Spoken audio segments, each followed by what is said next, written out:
Today, we welcome to the program Ned Price, who's an intelligence and national security professional, spent more than a decade at the CIA, served at the White House's National Security Council, U.S. Department of State, was deputy to the U.S. ambassador to the United Nations. Really great having you on. Looking forward to this. Likewise. Thanks so much for having me. So let's start with this $400 million, just a little gift, a Yeah. 747 from the Qataris to Token of Donald Trump. appreciation. Yeah. Yeah. I mean, listen, maybe we just start with historical context, national security concerns, legal concerns. Have we ever Sure. seen anything like this before? Does it likely violate the emoluments clause of the Constitution? How should we be thinking about it? Yeah. So to start with your first question, there really is no historical precedent. In fact, one analysis I saw showed that if you totaled up every single gift that every American president has received from a foreign government in recent decades, it would come nowhere close to the value of this one gift. And let's call it a gift in quotation marks, and we can come back to why we might do that. Yeah. But look, this is $400 million. It is not unusual for presidents to receive gifts that may be worth, thousands of dollars, maybe more, especially from Middle Eastern countries like this. But there's a process through which those gifts are put. They are handled by the State Department's Office of Protocol. They're very carefully logged. They're valued. And in almost all cases, they are handed over to the United States government. And the United States government becomes the custodian of them. What's so interesting about this case is, we'll come to the security concerns. We'll come to the optics of it. But what President Trump apparently wants to do is to give the gift to the Department of Defense in a way to sort of launder it through the Department of Defense, at least until January 2029, when lo and behold, he's no longer president, at which point it would go to his foundation. So the Department of Defense, I mean, think of it this way. It's sort of a pass-through vehicle for this $400 million gift so that President Trump himself can continue to use it when he's no longer president. He is leveraging our military, our armed forces, to really be this slush fund for him so that he can accept this $400 million from the Qatari government. We've never seen anything like it. The only thing that really is on par with something like this is actually something else that the Qataris have done. They gave President Erdogan of Turkey a similar Boeing 747 valued at approximately the same range. Now, Turkey versus the United States, there's probably a different legal and ethical and historical framework. But President Trump, it seems, has no qualms with doing the same thing that his autocratic counterpart in Turkey has done by accepting this kind offer from our Qatari partners. So let's get in a moment to the emoluments piece. But Yeah. before we do that, on the one hand, there are people whose primary reaction has been, this is a very obvious national security risk. This thing has potentially, who knows what kinds of surveillance devices, whatever. We've been told, well, the American government will go through that and kind of make sure that if there are any, that they are removed. But it's sort of like a strange thing to say, we'll take it, but we suspect that these are there and then we'll remove them. Yeah. It's all sort of a bit odd. So there's that side of it. The other side is also, Trump says it's a gift. Why wouldn't we accept a gift? It's not like I'm going to do anything for them. But even compared to what he said a few years ago, when he said that the Qataris are serious human rights abusers, where that now is completely missing from any of the commentary that he's made, the idea that he simply wouldn't modify his behavior in any way, either directly with the Qataris or potentially with third parties, where the views of the United States and the Qataris may differ and he'll have absolutely no change in view whatsoever. That's sort of hard to believe also. Of those two categories, are both concerns? Is one more of a concern than the other? It's hard to have a hierarchy of concerns. All of these things are flashing red lights. All of these things should be disqualifying, however you look at it. What's so interesting to me, and as President Trump is doing his grift tour of the Middle East, you raised Qatar and the president's views of Qatar before, and you're right, he has criticized their records on human rights. I think what many people have forgotten as we look at this episode is that early on in his first term, President Trump actually supported the economic blockade of Qatar that its neighbors imposed on it. Shortly Mm, after President Trump went to Saudi Arabia for his first trip abroad, which may sound familiar because he's doing the same thing now. The Gulf cooperation countries mounted an economic blockade against Qatar. They cited Qatar's support for extremist ideologies. President Trump called Qatar one of the world's top funders of radical extremism. It wasn't entirely wrong in terms of some of the causes that the Qataris have supported over the years, but he went all in. And what was so interesting about that is that the United States has, a very complex relationship with Qatar, but we do have shared interests. And I think what epitomizes those interests more than anything is the U.S. Military base that we have in Qatar. It houses more than 10,000 troops. And right. so think of it. The president of the United States in 2017 was supporting a blockade of a country that hosted thousands upon thousands of our service members. And to make matters even stranger, the Secretary of State at the time, a guy named Rex Tillerson, who didn't last very long on the job, was against this. Others in the administration were against this because they were thinking in terms of the U.S. national interest. President Trump, who knows why he supported it, but there's one theory that I think has at least some credibility that Jared Kushner and the Trump organization felt spurned by Qatar because they failed to come through with funding for a large real estate project that Kushner had at the time, the infamous 666 Fifth Avenue Yeah. project.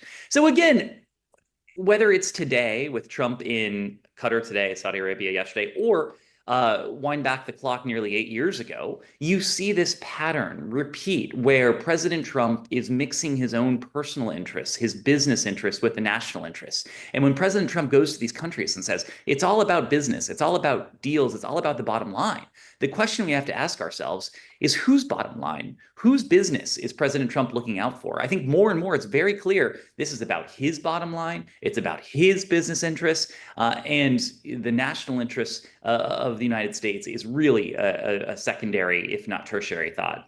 On the security concerns, is it as Yeah. simple as surveillance devices on the plane, or do the concerns go way deeper than that? Way deeper than that. I mean, yes, we need to be mindful of listening devices, of tracking devices, other forms of electronic surveillance that any foreign government would want to implant on the presidential jet. And look, I don't want to just single out Qatar. I mean, there is basically no country on earth from whom we would accept an Air Force One without inspecting it and really taking it down to the studs.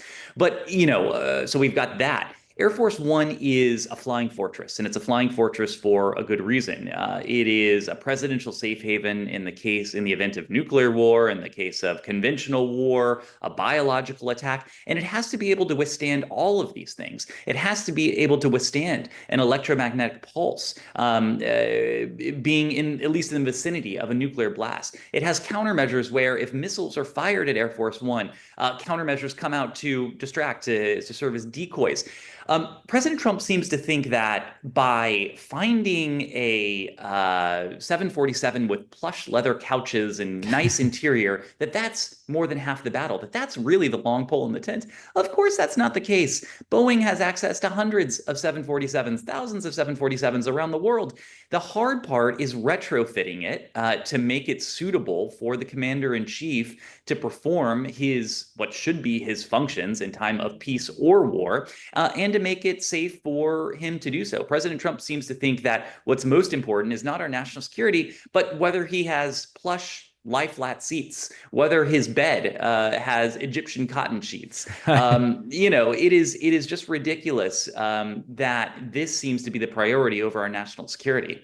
Isn't it also the case that there are two 747s that the Air Force has, whichever one is in use with the president is designated Air Force One, but that's actually part of the protocol as well, that there are two identical planes? And I don't know if all of a sudden, I mean, we know they're only giving him one, I think, unless there's actually, they're giving him two. Doesn't that just by its nature also interrupt with another protocol element of having two of these planes available?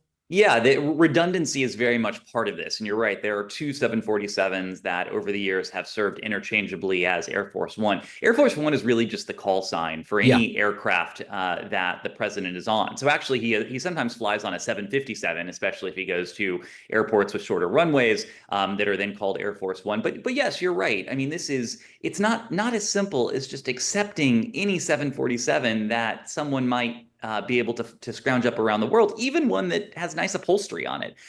There are all sorts of protocols that go into this that, President Trump wishes he could throw out the window so he might be a little more comfortable and flying perhaps a little more in style. Okay, briefly on the legality, and then I have a Yeah. couple other things to ask about. Is it pretty cut and dry that this it violates the emoluments clause? Look, there can be creative interpretations, and Pam Bondi, who, by the way, used to work on behalf of the Qatari government before she came into Yeah.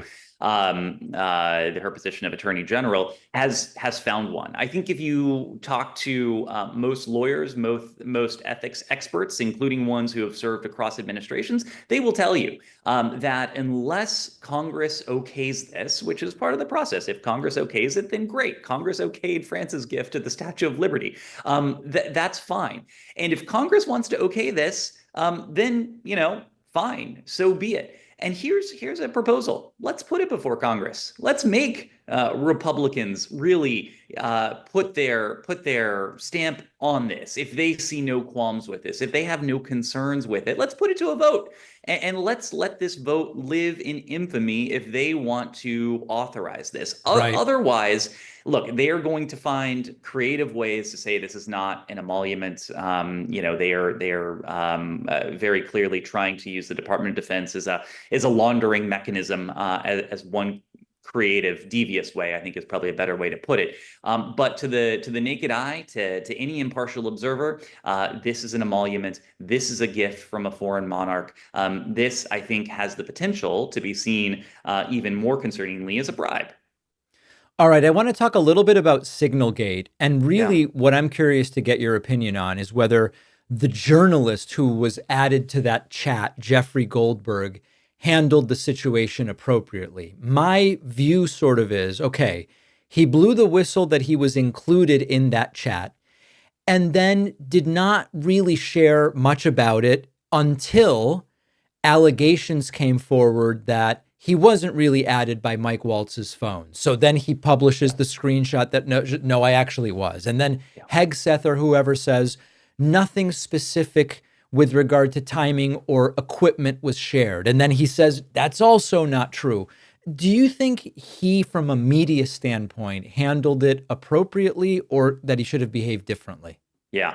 Look, my opinion is that the only person in this inglorious episode who handled it exactly how he or she should have is the journalist, is Jeffrey Goldberg. And I say that because if you go through the other cast of characters, Mike Waltz, he created a signal chat where a signal chat should not have existed to discuss something this sensitive. Pete Hegseth, he shared what is almost certainly top secret information, and he did so in a way that he later tried to deny. Just as you said, he tried to cover it up. Of course, those are seen as the two protagonists, but everyone else who was in that chat, who saw what Pete Hegseth sent, who didn't either themselves exit the chat or call Susie Wiles or call Mike Waltz and say, you know what, maybe we shouldn't have this on Signal. Maybe Mm, we've gone a little too far. Maybe we should move this to the high side being the colloquial term for the classified system. Um, Anyone who didn't do that didn't handle this correctly. Look, I, have worked in a number of jobs that required me to interact daily with the media on sensitive issues of national security and foreign policy. And as you know, there's no, it's not a science as to what publications should or should not print when it comes to sensitive issues of national security. It's an art. And so much of the time, you have to rely on the good judgment, and in many cases, the patriotism of the journalists you're working with, especially if they come across something that's extraordinarily sensitive, that could put lives at risk, that could put installations in danger. And Jeffrey Goldberg, by first exiting the chat when, he, concluded, okay, this is real. I'm sort of in the thick of it now, not just lingering in the background, but then responsibly publishing in the first instance the fact that there was a Signal chat and there was all sorts of sensitive information that was sent around. And you know what? I'm not going to go into it, but it shouldn't have been there. That was exactly the responsible thing to do. And by the way, if Jeffrey Goldberg put a damper on these guys using Signal as a means by which to relay to one another extraordinarily sensitive information, that is a service to our national security.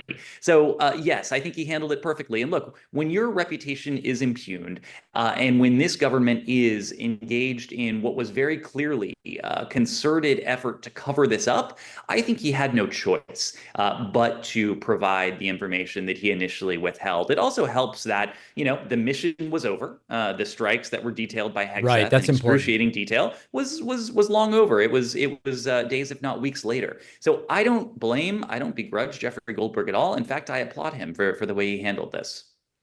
Ned Price is an intelligence and national security professional who spent more than a decade at the CIA and has a number of other credentials that we will include in our write-up about the interview.